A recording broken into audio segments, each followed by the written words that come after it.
যে আমি 5 তারিখ থেকে 6 তারিখ বিকেলে আমি লাশটা পেয়েছি, তাতে আমার অস্থিরতা, আমার সেই অপেক্ষা কতটা ভয়ঙ্কর ছিল। কিন্তু এই মানুষগুলো একটা বছর হয়ে গেল, আজ পর্যন্ত তার লাশটা বাড়িতে নিতে পারে নাই। এর থেকে বড় দুঃখ আমাদের আর কিছু হতে পারে না। আমরা আসলে সব জায়গা দিক থেকে, সব দিক থেকে আমরা ব্যর্থ হয়ে গেছি। কতগুলো লাশ এতে বড় কাপড় দেওয়া হয়েছে। আমার সন্তানকে একটা রাতের অপেক্ষায় আমি অস্থির হয়ে গেছিলাম যে হয় জীবিত হয় মৃত, আমার সন্তান যেন আমার বুকে আমি ফিরে পাই। কিন্তু এখনো যে মা বাবাগুলো, তাদের স্ত্রীগুলো তাদের লাশগুলো পায় নাই, তাদের মনের অবস্থাগুলো কি হচ্ছে, এই সরকার কি কাজ করতেছে। ফেব্রুয়ারিতে নির্বাচন, মার্চে নির্বাচন দিবে, কিন্তু এতগুলো শহীদ যে জীবন দিয়ে গেল, সেই শহীদের লাশগুলো আজ পর্যন্ত তার পরিবার পেল না। তো তাহলে সরকার কি কাজ করে একটা বছরে? একটা বছর লাশগুলো বুঝে দিতে পারলো না, একটা বছরে শহীদের নাম গেজেটভুক্ত করতে পারলো না, একটা বছরে কোন দপ্তর সংস্কার করতে পারলো না, কিন্তু নির্বাচন দেওয়ার জন্য প্রস্তুত হয়ে আছে। কিন্তু এই শহীদদের এই যে আত্মত্যাগ, 2 দিন পর কি আমার সন্তানরা আবার জীবন দিবে, আবার রাস্তায় নামবে? এই বাংলাদেশকে প্রতিষ্ঠিত করে সুন্দর একটা বাংলাদেশ গড়ে তুলে তারপর নির্বাচন দিলে আমরা শহীদ পরিবার আমরা খুশি হতাম। কিন্তু সরকার আমাদের দিকে নজর দিচ্ছে না, আমাদের শহীদদের দিকে নজর দিচ্ছে না। যাদের বিনিময়ে বাংলাদেশ নতুন করে পেল, তাদের সন্তানরা স্বীকৃতি পাচ্ছে না, তাদেরকে গেজেটভুক্ত করা হচ্ছে না। তাহলে কিসের নির্বাচন দিবে? নির্বাচন যদি দিবে ঠিক আছে, অথবা তাদের যোগ্যতা নাই বিধায় নির্বাচন দিবে। তাদের যোগ্যতা যদি থাকতো তারা সবকিছু সংস্কার করতো, আমাদের লাশগুলো তাদের পরিবারে বুঝিয়ে দিত।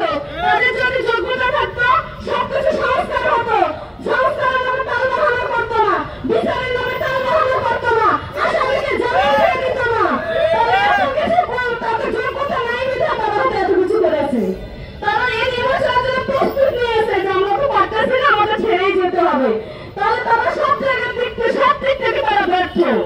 তাহলে তারা যদি এত কিছু করে, তাহলে আমাদের সন্তান জীবন দিয়ে তাদের চেয়ারগুলো বসিয়ে দিয়ে গেল, তাদেরকে খালি চেহারা দেখার জন্য যে অমুক প্রতিষ্ঠা হয়েছে, তমুক প্রতিষ্ঠা হয়েছে, ওর প্রতিষ্ঠার নাম করার জন্য কি আমাদের ছেলেরা জীবন দিয়ে গেছিল? আমাদের সন্তানরা তো জীবন দিয়ে গেছিল সুন্দর বাংলাদেশ গড়ার জন্য। কিন্তু একটা বছরে আমাদের শহীদের নামে তালিকাভুক্ত হলো না, সেখানে আমি আর কি বলবো, আমার বলার ভাষাই নেই। বিচার তো দূরেই থাক, সাক্ষী নিতেছে, এই করতেছে, ওই করতেছে, বিচারের নামে যে টালবাহানা করা হচ্ছে। কিন্তু ফাঁসি দিবে কাকে? যদি আসামি জামিন দিয়ে দেয়, যদি আসামি যদি ভারতে থাকে, আসামি যদি লুকায় থাকে।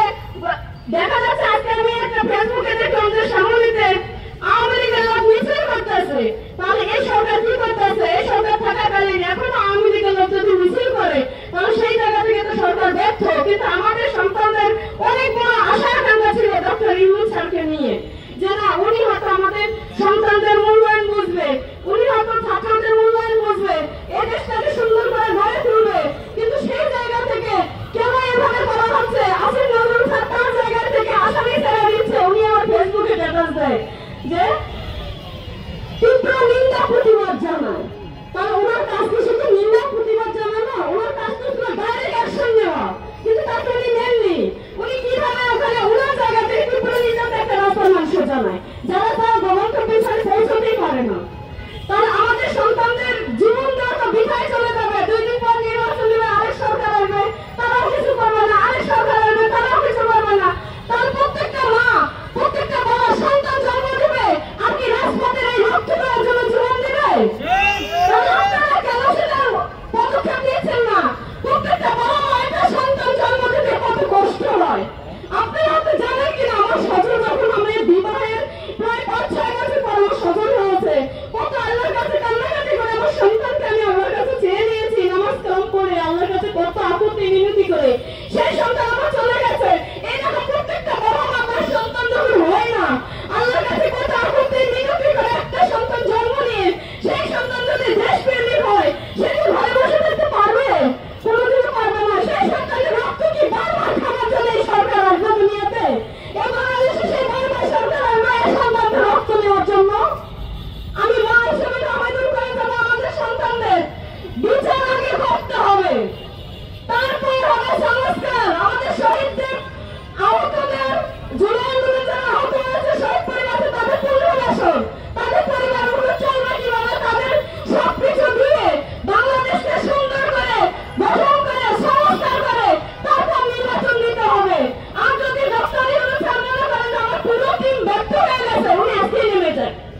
আমার ছাত্র ভাইয়েরা যারা আন্দোলন করেছে তারাই দেশ চালাবে।